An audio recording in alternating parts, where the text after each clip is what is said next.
I was scrolling through her photos, looking for a picture of us from last month's dinner, when I saw them. 2 kids I'd never seen. A boy, maybe 8, and a girl, maybe 6. They were smiling, and Lisa was in the frame, holding them. My hands went cold. I kept scrolling. More photos. The same kids at what looked like a birthday party. At a park, in a kitchen I didn't recognise. Then a man appeared holding one of the kids, standing next to Lisa like they belonged together, like a family. My heart started racing. I felt like I was going to throw up. I kept scrolling, my thumb shaking.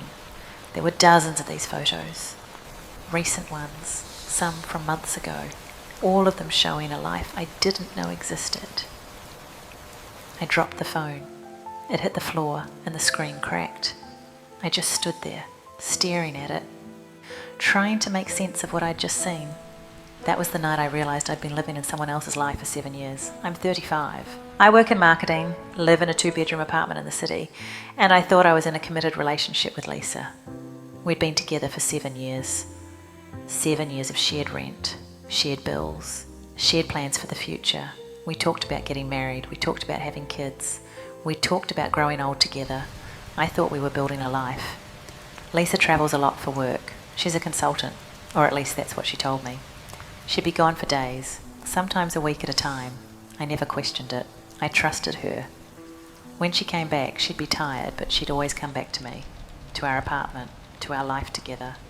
Looking back, there were signs, small things I brushed off because I didn't want to see them. Her phone was always face down. She'd get calls late at night and step into another room. Sometimes she'd mention places she'd been, but the details didn't quite add up. I'd ask about her trips and she'd give vague answers. I told myself she was just private, that everyone has secrets, that I was being paranoid. But I wasn't paranoid, I was blind. To understand how I let it get this bad, you have to see how it started. We met at a work conference when I was 28. I was fresh off a bad breakup, feeling lost and lonely. She was sitting alone at the hotel bar, and I asked if I could join her. She smiled and we talked for hours. She was smart, funny, intense. She made me feel seen in a way I hadn't in years. By the end of that night, I was hooked. Lisa had this way of making you feel like you were the only person in the room. She'd listen like every word mattered. She remembered things I said weeks later. She'd text me in the middle of the day just to say she was thinking about me. It was intoxicating. After months of feeling invisible in my last relationship, this felt like being pulled back into the light. We moved in together after 8 months. It felt fast, but it also felt right. She said she'd been waiting for someone like me, that she'd never felt this connected to anyone. I believed her. I wanted to believe her. I was so tired of being alone, of wondering if I'd ever find someone who actually wanted me. I put her on a pedestal. I defended her when my friends questioned why she was so secretive about her work. I excused it when she'd disappear for hours without texting. I told myself she was just independent, that I was lucky to be with someone who didn't need constant reassurance. I was running from my own loneliness, and she was the perfect escape. The first red flag came about a year in. We were at dinner and her phone kept buzzing. She'd glance at it, then put it face down on the table. I asked who was texting and she said it was work. But it was a Saturday night. I let it go. A few weeks later, I noticed she never left her phone unlocked around me. If she was showing me something, she'd hold it herself, never handed it over. I told myself she was just private, that everyone deserves privacy. Then there were the trips. She'd leave on a Monday, say she'd be back Thursday, and then not come back until Sunday. When I asked what happened, she'd say the client needed more time, or the flight got delayed, or she was just too tired to travel. I'd nod and accept it. I didn't want to be the kind of partner who questioned everything. I wanted to be understanding, supportive, but the questions kept piling up. Why did she never post photos of us on social media? Why did she never invite me to meet her work colleagues? Why did she get so defensive when I asked about her day? I'd bring it up gently and she'd shut down. You don't trust me, she'd say. If you trusted me, you wouldn't need to ask all these questions. And I'd apologise. I'd apologise for asking, for caring, for wanting to know the person I was sharing my life with. I started rearranging my life around her schedule. I'd cancel plans with friends if she said she might be home. I'd wait up for her when she was travelling, even if she didn't text. I stopped talking to my friends about the things that bothered me, because I didn't want them to judge her. I didn't want them to tell me what I already knew deep down. The dependency got worse. I'd check my phone constantly, waiting for her texts. I'd analyse every message, looking for signs that she was pulling away. I'd test her stories in my head, trying to make them make sense. But I never confronted her. I never demanded answers. I was too afraid of what I might find out, too afraid of losing her. Then there was the night that should have been the wake-up call. We were sleeping, and I heard her talking in her sleep. She said, "It's okay, sweetheart. Mummy's here." I froze. I lay there in the dark, listening to her breathing, trying to process what I'd just heard. The next morning I asked her about it. She laughed it off, said she must have been dreaming about her niece, that she sometimes dreamed about family stuff. I wanted to believe her. I really did. But something in my gut told me it wasn't right. That word sweetheart, it didn't sound like something you'd say to a niece. It sounded like something a mother would say to her child. I brushed it off. I told myself I was overthinking, that I was being paranoid, that I needed to trust her. I should have known. I should have known then that something was wrong, but I didn't want to know. I wanted to keep living in the version of reality where she loved me, where we were building a life together, where I wasn't just a placeholder in someone else's story. The unease stayed with me though, like a low hum in the back of my mind. I'd catch her looking at her phone with this expression I couldn't read. Sometimes she'd get a call and her whole face would change, softer, warmer, like she was talking to someone who really mattered, but she never looked at me like that. Not really. Not the way I looked at her. I should have known. But I didn't, and that's on me. The gaslighting got worse. Every time I asked a question, she'd turn it back on me. "You're being paranoid," she'd say. "You're imagining things. If you trusted me, you wouldn't need to ask." I started apologising for things I didn't do, for being too sensitive, for caring too much, for wanting to know where she was, who she was with, why she was always so secretive. She'd disappear for days, then come back like nothing happened. No explanation, no apology, just back to our routine like she'd never left. If I brought it up, she'd get defensive. "You made me do this," she'd say. "If you weren't so insecure, I wouldn't need space." I'd end up comforting her, telling her I was sorry, that I'd try harder, that I'd trust her more. My self-respect was gone. I was a shell of who I used to be. I stopped seeing friends because I didn't want to explain why I was always anxious, why I was always checking my phone, why I looked so tired. I kept secrets from everyone to protect her, to protect the relationship, to protect the lie I was living. The signs got stronger. I'd notice her phone lighting up with messages from numbers I didn't recognise. She'd get calls late at night and step into the bathroom, locking the door. I'd hear her voice through the door, soft and warm, the way she used to talk to me, but she never talked to me like that anymore. I started investigating. I know how that sounds. I know it makes me sound crazy, but I wasn't crazy. I was desperate. I checked the timestamps on her messages. I'd noticed when she said she was in one city, but her location showed another. I'd test her stories, asking about details she'd mentioned, watching her face when she had to make something up on the spot. The internal war was constant. Part of me wanted to catch her, to prove I wasn't imagining things, to force her to tell me the truth.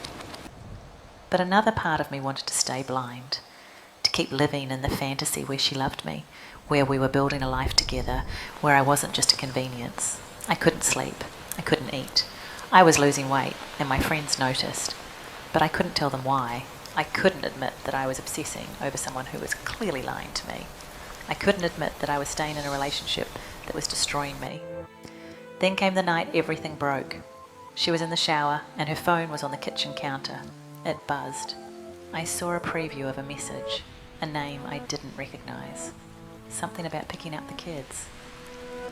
My heart stopped. I picked up the phone. It was unlocked. I shouldn't have done it. I know I shouldn't have, but I did. I scrolled through her messages. There were conversations with someone named Mark. They talked about the kids, about school, about weekend plans, about things that sounded like a life I didn't know existed. Then I opened her photos, and that's when I saw them. The kids, the man, the family photos, dozens of them. I kept scrolling. I found a photo of a marriage certificate, her name, his name, married for 12 years. 12 years. We'd been together for 7.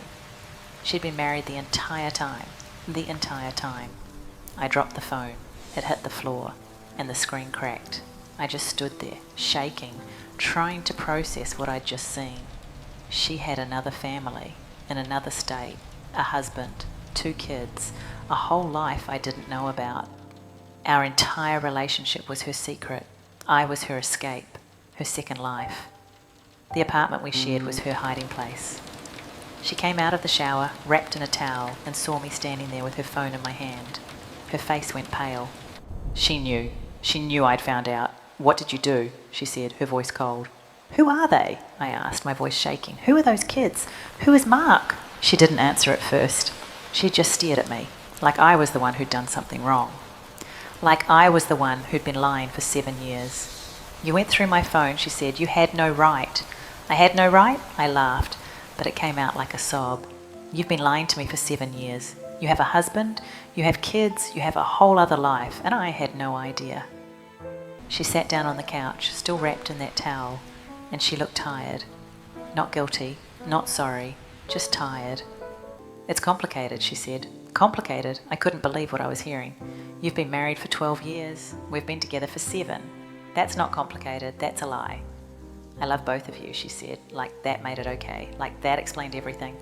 "I can't choose, I need both lives." I felt like I was going to be sick. 7 years, 7 years of my life. 7 years of thinking we were building something real. 7 years of believing I was loved, and it was all a lie. I was just her escape, her secret, her second life. "You should have asked more questions," she said. "If you'd asked, I would have told you." That was the moment I realised how far gone I was, how much I'd let her manipulate me. She was blaming me for not catching her lie, for not asking the right questions, for trusting her, for loving her. I didn't recognise myself anymore. I didn't recognise the person who'd let this happen, who'd stayed for so long, who'd ignored every red flag, who'd apologised for things I didn't do, who'd let her destroy me piece by piece. And honestly, I wasn't sure I wanted to.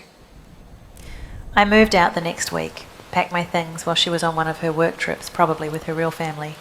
I left the key on the counter and blocked her number. I didn't want to hear her excuses. I didn't want to hear her tell me again that she loved both of us, that she couldn't choose, that it was complicated. The first few weeks were brutal. I'd wake up in the middle of the night, thinking I heard her phone buzzing.